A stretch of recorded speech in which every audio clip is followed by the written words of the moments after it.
Hi everybody, hope you're doing well. Today I wanted to talk about laws of attraction and what holds people back from getting what they want.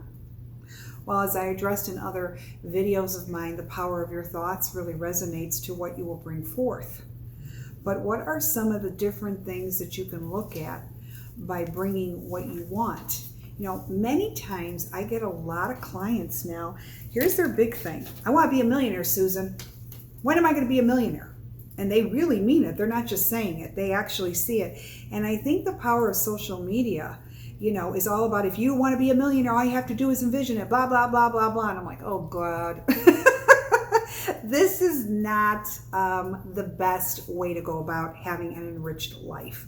Don't focus everything on money. Okay, that's the thing. I mean, if you keep thinking you're going to get more bills every time you go to the mailbox, you're going to get more bills. If you keep thinking, okay, I'm going to figure out a way to do really well so I can have an enriched life. And it's not always about financial ways of doing it. Of course, we want to be financially sound. I'll be the first one to say that.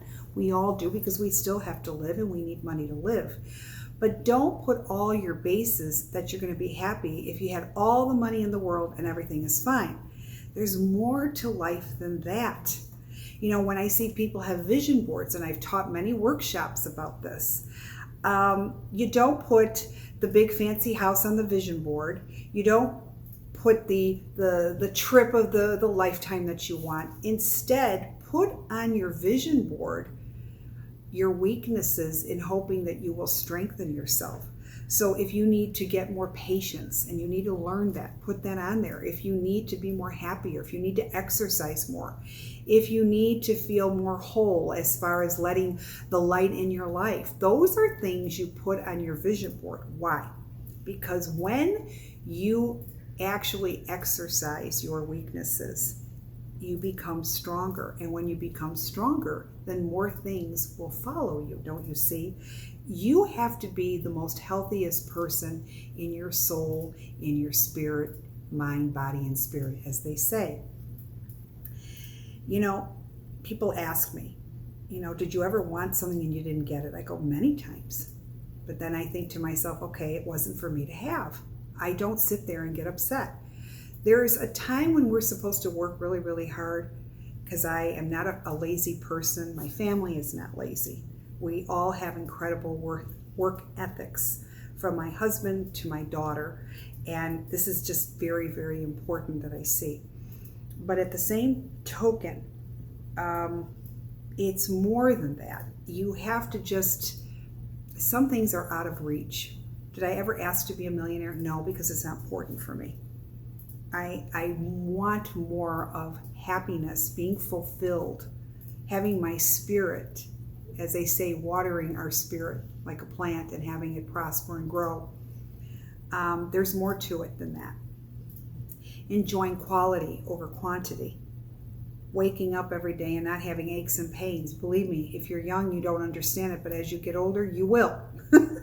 Just to have a day that you don't have all the aches and pains, and it's like a needle throbbing at you, and you don't have that, you're doing good. Being around my loved ones, being around, my dog, my daughter's dog. It's our family dog. We love her. Cora's our baby. So we think about the little simple things. But here's the thing. Stop putting the timelines on. I have gotten everything in my life that was important to me. People go, really? I go, yeah. Why? Because I always trusted universe that I would have it. I always set the intention of what I really needed. I always wanted a good husband. I got a great husband. I always wanted a family. I have a family. I always wanted animals. I have them. I always wanted a career that I loved, and I have that. But I didn't wait for it. I go about my life. I go about my business being the best human being I can without saying, well, maybe today's the day, or maybe I'm going to meet that man. No, just go about your life. This is very, very important, because when you do this, this is how you're going to have it. Take the timelines.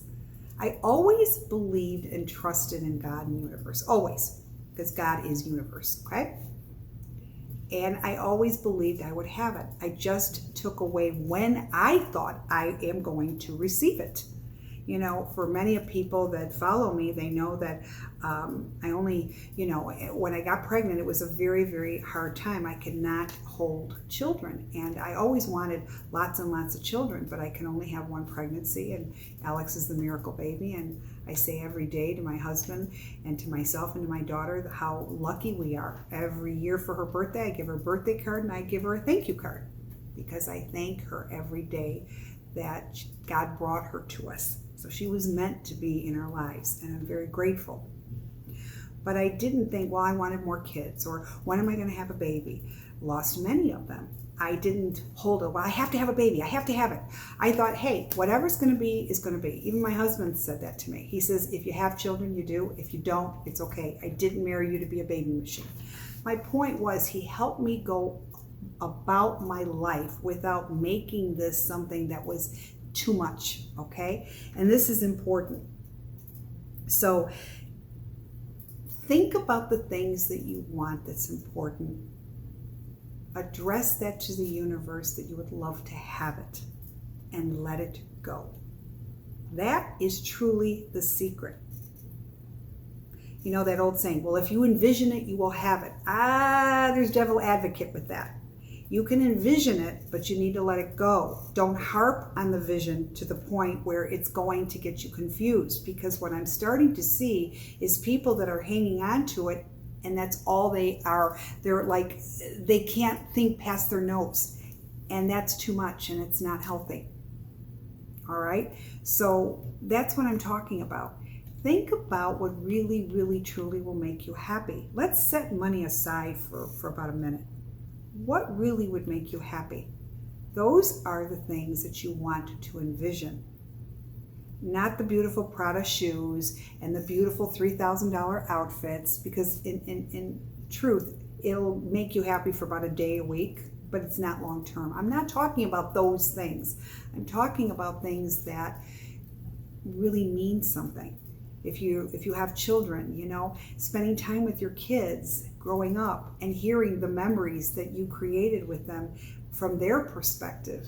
You know, sometimes my daughter will say, you know, thank you for mom and dad for that you did this or you did that. And I'm like, really?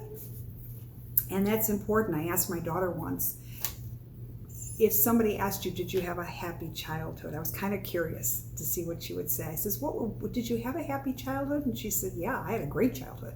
I go, you're not just saying it? She goes, no. She goes, I had a great childhood. I got great parents, and there's nothing tainted. I had a great childhood. That made me happy. That made me happy than receiving $10 million. So it's what you're putting importance on. But just remember something. When you pass, and we all will, you can't take your money and your big fancy homes and your fancy cars. What you take as a soul growth are the memories that you've experienced right here in this lifetime, because that is what's going to constitute your soul growth. So the meaning for this video is get your priorities straight.